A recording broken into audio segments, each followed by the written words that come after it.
तो चलिए आज हम पढ़ने वाले हैं क्लास 10 का मैथ है पहला चैप्टर जिसका नाम है वास्तविक संख्या यानी कि रियल नंबर।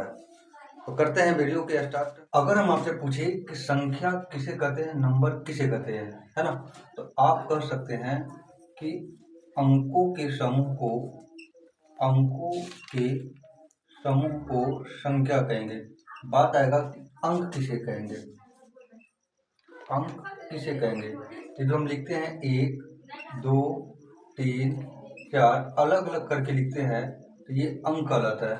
अगर इसी अंकों में से अगर मिला दे 1 2 3, ये पूरा जो अंकों का समूह हुआ एक संख्या कहलाएगा। क्या कहलाएगा? संख्या कहलाएगा। अगर कोई भी अंक मिला दे 4 5 9 मिला देंगे तो ये एक पूरा संख्या कहलाएगा। यानी हमसे पूछे संख्या किसे कहते हैं तो अंकों के समूह को संख्या कहते हैं। अगला संख्या के प्रकार। पहला प्रकार हमें पढ़ना है प्राकृत संख्या यानी कि होल नंबर। होल नंबर कहता है कि जो भी हम गिनती पढ़ते हैं यानी गिनती में जो पढ़ते हैं गिनती की जाने वाली संख्या को प्राकृत संख्या कहते हैं। अगर हम आपसे पूछे कि गिनती पढ़िए तो गिनती 1 से स्टार्ट करते हैं, 1 2 3 4 5। आप गिनती में कभी ऐसा नहीं पढ़े होंगे कि -1 होता है, -2 होता है, -3 होता है, ऐसा गिनती नहीं पढ़ते हैं। गिनती में ये भी नहीं पढ़े होंगे कि 1.2 होता है, 1.5 होता है। आप बचपन में पढ़े होंगे तो टीचर बोलते होंगे कि 1 से 100 तक गिनती लिखो, तो लिखते होंगे डायरेक्ट 1 2 3 4। यानी कि प्राकृत संख्या की बात की जाए तो इसमें 1 होगा, 2 होगा, 3 होगा, 4 होगा, 5 होगा, कहाँ तक होगा सो कोई पता नहीं, 3 हम मान लेते हैं, अनंत है। अगर पूछे कि माइनस में होगा नहीं, -1 -2 -3, तो ये सारा प्राकृत संख्या में नहीं आएगा। हम आपसे पूछे कि 0 होगा या नहीं होगा तो 0 भी नहीं होगा। अगर पॉइंट वाला पूछा जाए 1.2 1.3 1.4, ये सभी प्राकृत संख्या नहीं होता है। अगर भागा वाला पूछे 3/2 3/5 तो ये होगा ही नहीं होगा, तो ये भी नहीं होगा। लेकिन अगर हम आपसे पूछे कि 4/2 होगा ही नहीं होगा तो ये 2 से 2 कट जाएगा, 2 दूना 4 यानी 2 आएगा। अगर ये होगा, ये तो है प्राकृत संख्या, अगर ये है तो 4/2 भी होगा। अब पूछिए कि सबसे छोटी प्राकृत संख्या कौन सी है। क्या सबसे छोटा जो है वो 1 है। सबसे छोटा कौन है? 1 है। सबसे बड़ा कौन है? अब देखा जाए 1 2 3 4 5 कहाँ तक लिखे हैं कोई फिक्स नहीं है, यानी सबसे बड़ा हम नहीं निकाल सकते, यानी ज्ञात कर सकते हैं। अब कुल हमें पूछे तो अंतिम तो पता ही नहीं कि कहाँ जाकर के रुका है। अगर अंतिम नहीं पता है तो हम ये भी पता नहीं कर सकते हैं कि टोटल कितना है, यानी नहीं ज्ञात कर सकते हैं। अब अगला है प्राकृत संख्या में देखा जाए तो कुछ ऐसे संख्या हो जिसे हम लोग अभाज्य संख्या बोलते हैं और कुछ ऐसे होता है जिसे हम लोग भाज्य संख्या बोलते हैं। अगर पूछे कि अभाज्य संख्या किसे कहते हैं तो कहता है कि वैसे संख्या जिसके भाजक 2 हो। कितना हो? 2, यानी 2 से ज़्यादा भी नहीं होना चाहिए और 2 से कम भी नहीं होना चाहिए। हम पूछे कि भाजक किसे कहते हैं तो भाजक कहता है कि कोई भी संख्या जिस संख्या से कट जाता है वह उस संख्या का भाजक कहलाता है। जैसे पूछे कि 4 किस से कटेगा तो 4 1 से कटेगा, 4 2 से कटेगा, 4 4 से कटेगा। यानी ये तीनों जो संख्या है ये 4 का क्या कहलाएगा? भाजक कहलाएगा। यानी 4 का कितना भाजक है? 3 भाजक है, 1 2 और 1 4, यानी टोटल कितना है? 3 है। तो अभाज्य में कहता है कि वैसे संख्या जिसमें भाजक कितना होना चाहिए? 2 होना चाहिए। अब हम पूछे कि एक अभाज्य है या नहीं है तो देखेंगे कि 1 2 गो से करता है या नहीं करता है। 1 से करता है और किसी से नहीं करता, यानी इसमें भाजक कई को 1 है, एक ही को है, इसलिए हम कह सकते हैं कि एक अभाज्य संख्या नहीं है। 2 देखते हैं कि 2, तो 2 1 करता है 1 से और 1 करता है 2 से, यानी इसका कितना भाजक है? 2 भाजक है। अगर 2 भाजक है तो 2 को हम अभाज्य संख्या बोल सकते हैं। अगर पूछे 3 तो 3 1 से करता है और 3 3 से करता है, यानी 3 का कितना भाजक है? 2 भाजक है। 2 है, इसका मतलब 3 अभाज्य संख्या है। हम पूछे 4 तो 4 जो है 1 से करता है, 4 2 से करता है, 4 3 से करता है, इसका भाजक कितना है? तो 3 वो भाजक हो गए। हम बोले कि भाजक कितना होना चाहिए? 2 होना चाहिए, लेकिन इसमें 3 है, इसका मतलब ये अभाज्य संख्या नहीं है। 2 से ज़्यादा भी नहीं है, 2 से कम भी नहीं। अब अभाज्य संख्या का लिस्ट बनाए तो 2 होगा, 3 होगा, 5 होगा, 7 होगा, 11 होगा, 13 होगा, आगे और भी हो सकता है। हम पूछे कि माइनस वाला होगा ये नहीं होगा, -2 -3 -5, हम बोलेंगे कि नहीं होगा। क्यों नहीं होगा? क्योंकि प्राकृत संख्या ही अभाज्य संख्या है। अगर माइनस वाला प्राकृत संख्या नहीं है तो अभाज्य कैसे होगा? अब इस प्रकार से पूछे कि सबसे छोटी अभाज्य संख्या कौन सी है, तो सबसे छोटा कौन सा है? 2 है। सबसे छोटी अभाज्य संख्या 2 है। सबसे बड़ी अभाज्य संख्या कहाँ तक जाएगा हमें पता नहीं, यानी सबसे बड़ी हम ज्ञात नहीं कर सकते हैं। कुल कितना होगा, तो जिसका अंतिम नहीं पता है हम कैसे बता सकते हैं कि कुल कितना होगा, यानी ज्ञात नहीं किया जा सकता है। दोनों में से कुछ नहीं। ये अभाज्य संख्या था। अगला है भाज्य संख्या किसे कहेंगे? तो भाज्य संख्या कहता है कि वैसे संख्या, संख्या मतलब कैसा संख्या? प्राकृत संख्या। वैसी प्राकृत संख्या जिसके भाजक कितना होना चाहिए? 2 से अधिक होना चाहिए, यानी कि 2 से 2 भी नहीं होना चाहिए और 2 से कम भी नहीं होना चाहिए, है ना। जैसे हम पूछे कि एक भाज्य संख्या है या नहीं है, तो एक एगो से करता है, एगो से कर रहा है, इसका मतलब भाजक इसका कई गो है? एगो है, तो ये भाज्य नहीं है। 2 पूछे तो 2 एक से करता है और 2 से करता है, इसका कितना भाजक है? 2 भाजक है।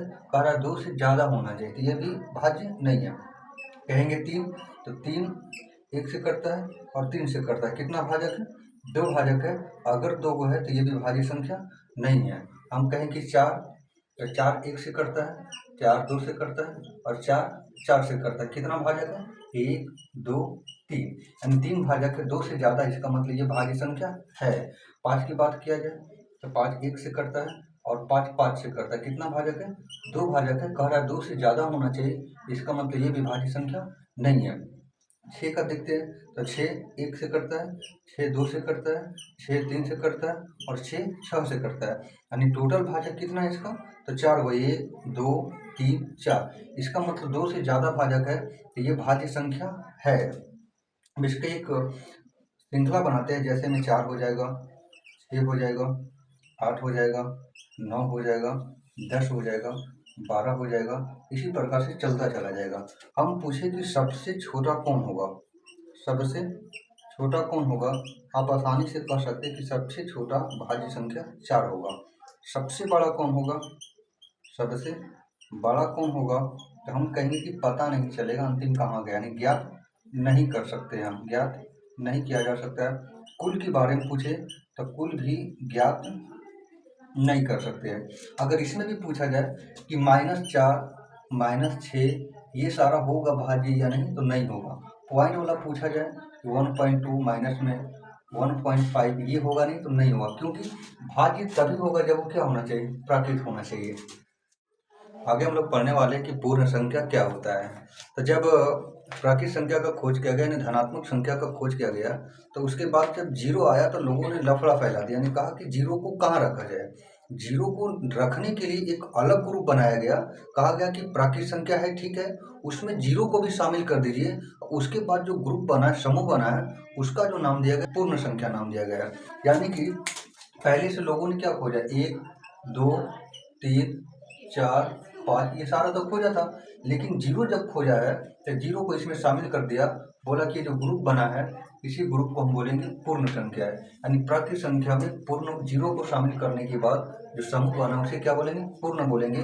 अब इसमें हम पूछे कि माइनस वाला होगा या नहीं होगा, तो नहीं होगा, सीधा सा वाला है। बटा वाला होगा ही नहीं होगा, 1/2 1/5 नहीं होगा।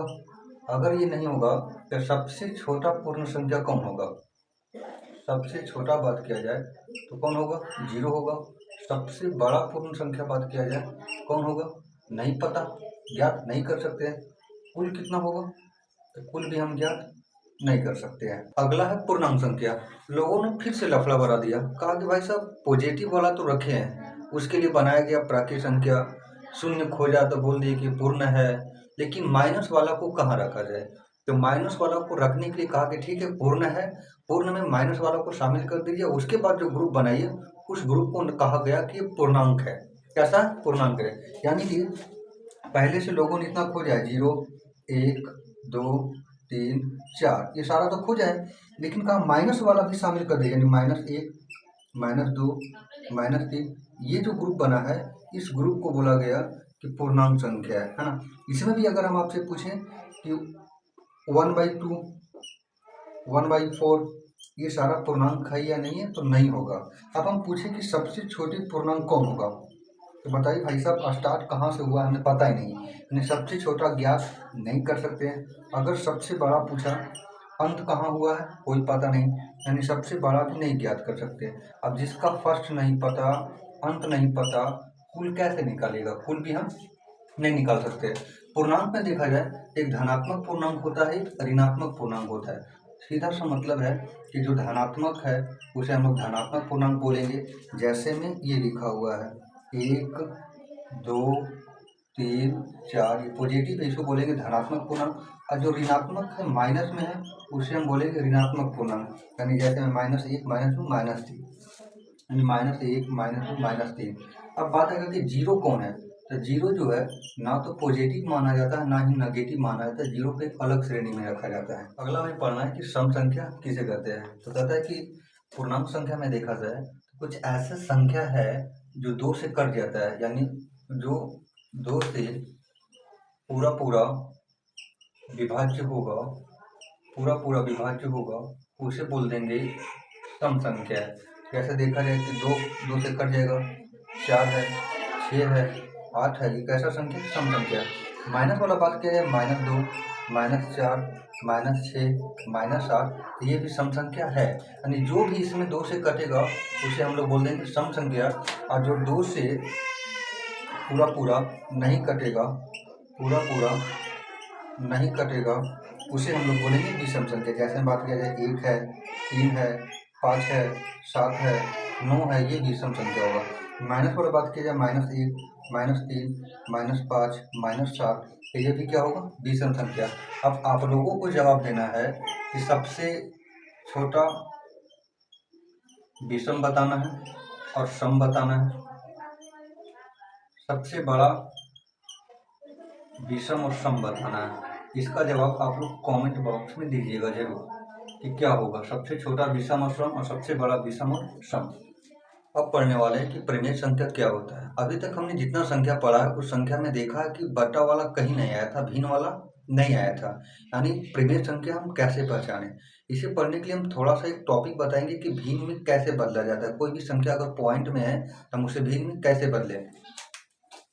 जैसे हम आपसे पूछे कि 1.3 है, इसे भिन्न में कैसे बदलेंगे, तो आप सीधा कहेंगे कि बटा में कुछ नहीं तो 1 है, पॉइंट हटाएंगे, एक अंक के पहले है तो 1 जीरो हो जाएगा, यानी इसका जो भिन्न हो जाएगा 13 बटा कितना हो जाएगा, 10 हो जाएगा।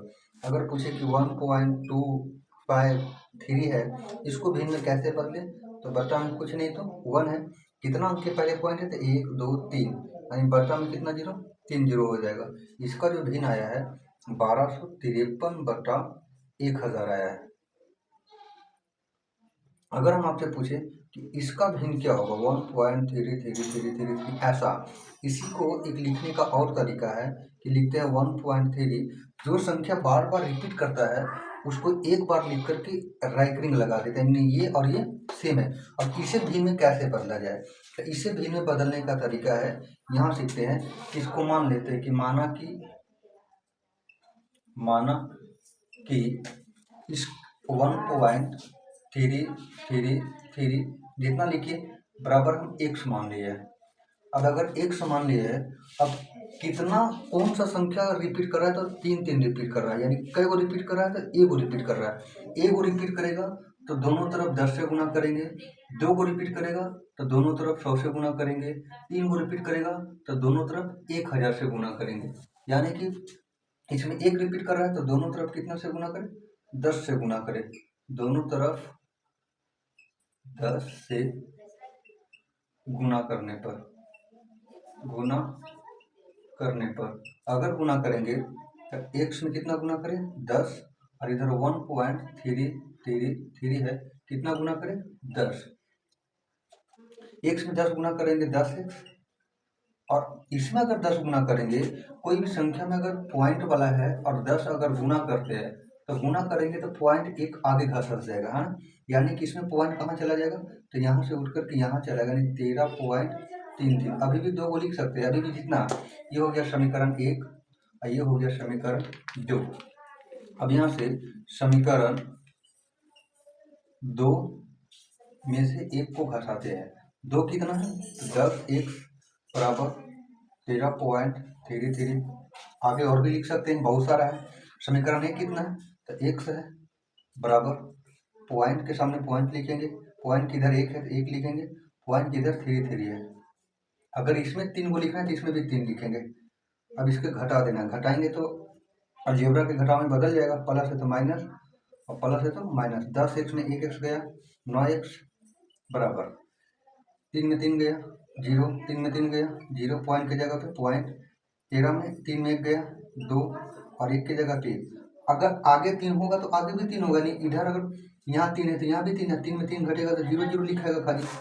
अब इसको लिखेंगे तो 9x बराबर, अगर पॉइंट के बाद केवल 0 हो तो पॉइंट को हटा भी देते हैं, यानी 9x बराबर 12 हो जाएगा। x बराबर 12/9 हो जाएगा। 4 से 3 से काटेंगे 4 मरतबे और 3 से काटेंगे 3 मरतबे, यानी x बराबर कितना है? 4/3। x माने क्या है? तो x हम इसी को माने थे ना, यानी x के जगह पे लिखेंगे 1.333। तो इसका भिन्न कितना आया है? 4/3 आया है। यानी कि इतना तो पता हो गया है कि कोई भी संख्या बार बार रिपीट होगा तो उसे हम भिन्न में बदलेंगे। यानी हम आपसे पूछे कि 0.333 इसे भिन्न में लिखे या नहीं लिख सकते, तो लिख सकते हैं।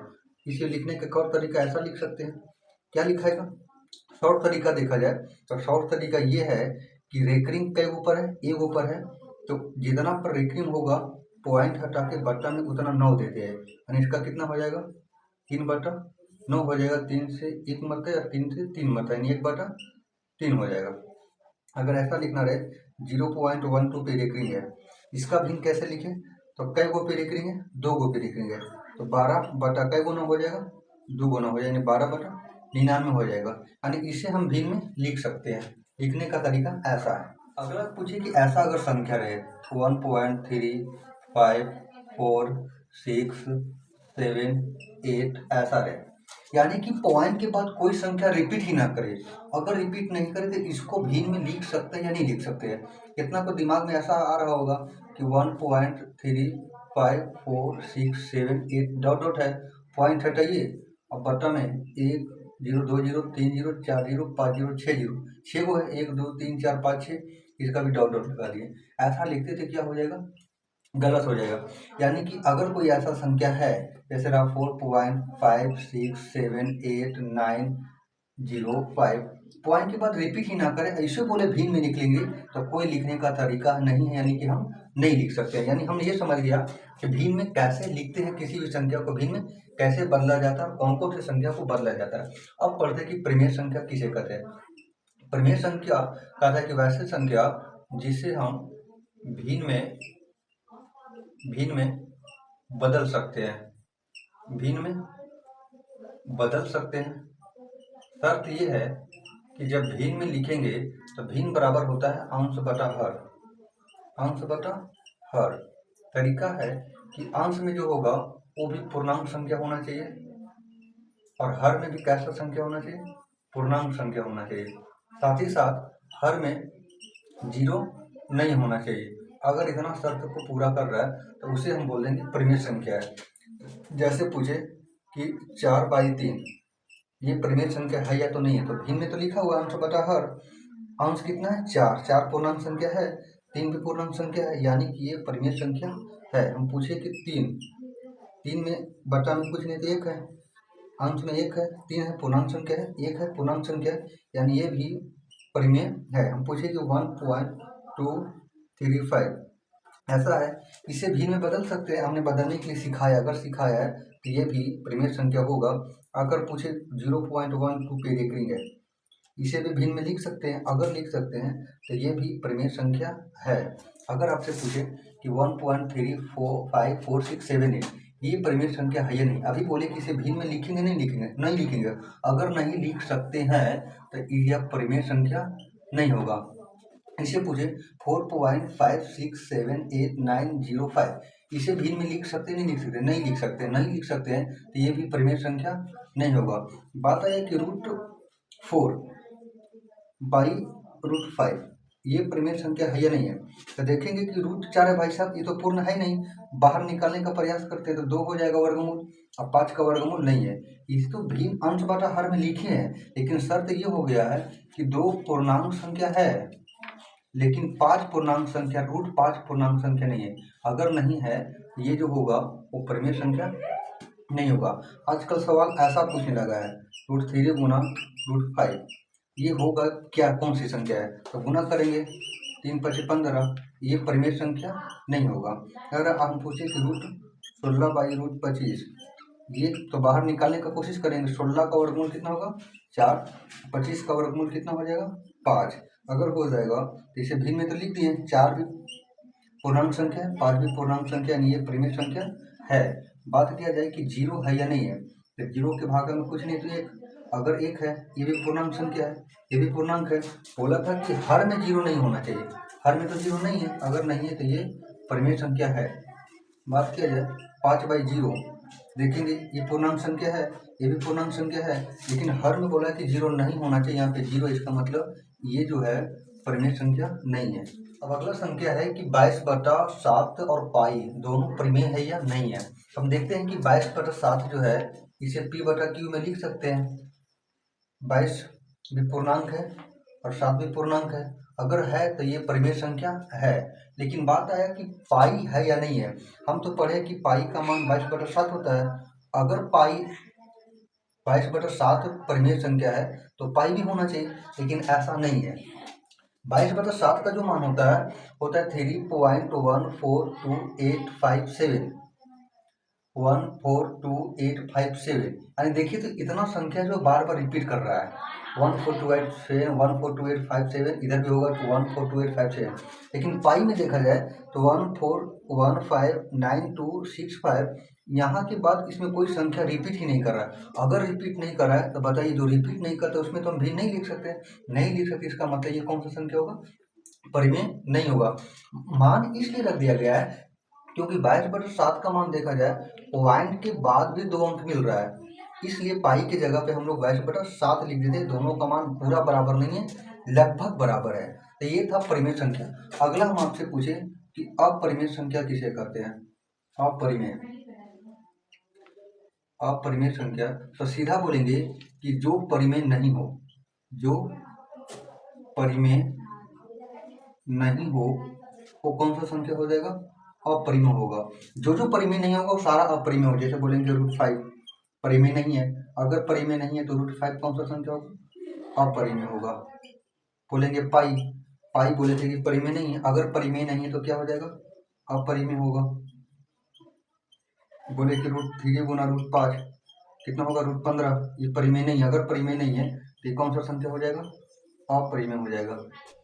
अब आगे पढ़ने वाले कि वास्तविक संख्या क्या होता है, रियल नंबर क्या होता है। चैप्टर का नाम यही था, वास्तविक संख्या। तो कहता है जितना भी परिमेय संख्या है या अपरिमेय संख्या है, उन दोनों को पूरा मिला दे, मिलाने के बाद जो समूह बनेगा उस समूह को हम लोग बोलेंगे कि वास्तविक संख्या है। यानी सारा परिमेय को वास्तविक में रखेंगे, सारा अपरिमेय को भी वास्तविक में रखेंगे। पूछे 1/2 वास्तविक है या नहीं है, तो है। √3 वास्तविक है या नहीं है, तो है। कोई भी परिमेय और अपरिमेय पूछे तो वास्तविक संख्या होगा। अगला होता है काल्पनिक संख्या। कुछ इस प्रकार की संख्या होता है, जैसे रूट के अंदर -4 रहे, रूट के अंदर -5 रहे, तब ऐसा संख्या को हल करना मुश्किल होता है। यानी इसे कल्पना करते हैं कि ऐसा होता है, इसका मान क्या होगा हम ज्ञात नहीं कर सकते हैं। जब आप पढ़िएगा द्विघात समीकरण तो उसमें ऐसा संख्या को बोलते हैं कि इसका कोई हल नहीं होता है, इसका हल नहीं होता है। यानी रूट के अंदर माइनस वाली संख्या हो जाए तो इस संख्या को हम लोग कौन सा संख्या बोलते हैं, काल्पनिक संख्या बोलते हैं। तो ये था इस चैप्टर का लेक्चर 1। अगर आपको ये वीडियो अच्छा लगा तो इस वीडियो को लाइक करें, और चैनल पे पहली बार है तो चैनल को सब्सक्राइब भी कर ले। वीडियो देखने के लिए बहुत बहुत धन्यवाद। अगर आपको पार्ट 2 चाहिए तो कमेंट बॉक्स में कमेंट जरूर करिएगा।